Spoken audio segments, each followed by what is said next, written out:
Tapping case issue Telangana వ్యాప్తంగా ఎంత పెద్ద దుమారం సృష్టించిందో ప్రత్యేకంగా చెప్పనక్కర్లేదు.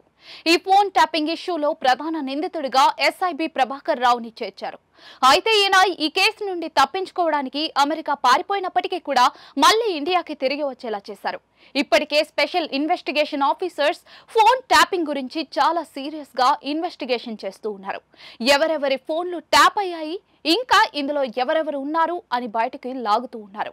ఇప్పటికే చాలా మంది ఎంపీ, ఎమ్మెల్యేలు, ప్రతిపక్షాల ఫోన్ కాల్ డేటాలతో పాటు సినీ సెలబ్రిటీలు, ఇతర ప్రముఖులకు సంబంధించిన ఫోన్లు కూడా ట్యాప్ అయినట్టుగా బయటపడ్డాయి. ఆ మధ్య కాలంలో స్టార్ హీరోయిన్ల ఫోన్లు ట్యాప్ అయినట్టుగా వార్తలు వినిపించిన సంగతి మనకు తెలిసిందే.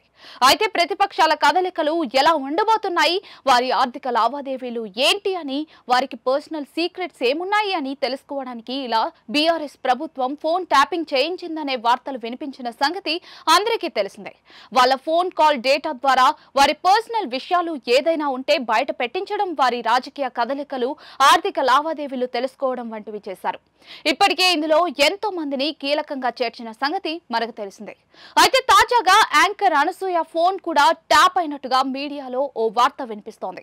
జబర్దస్త్ ద్వారా యాంకర్ గా గుర్తింపు పొందిన అనసూయ ఆ తర్వాత పలు షోలకు యాంకరింగ్ చేయడమే కాకుండా ప్రస్తుతం క్యారెక్టర్ ఆర్టిస్ట్ గా మారిపోయింది. ఇలా పుష్ప సినిమా ద్వారా పాన్ ఇండియా క్రేజ్ సంపాదించిన అనసూయ రంగస్థలం, విమానం వంటి సినిమాల్లో కూడా కీలక రోల్స్ పోషించింది.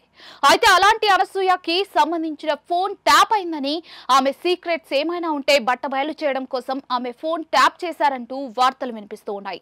మరి నిజంగానే యాంకర్ అనసూయ ఫోన్ ట్యాపింగ్ అయిందా అనేది తెలియాల్సి ఉంది. ఇక అనసూయతో పాటు పవిత్ర, లోకేష్ ఫోన్ కూడా ట్యాప్ అయినట్టుగా వార్తలు వినిపిస్తున్నాయి.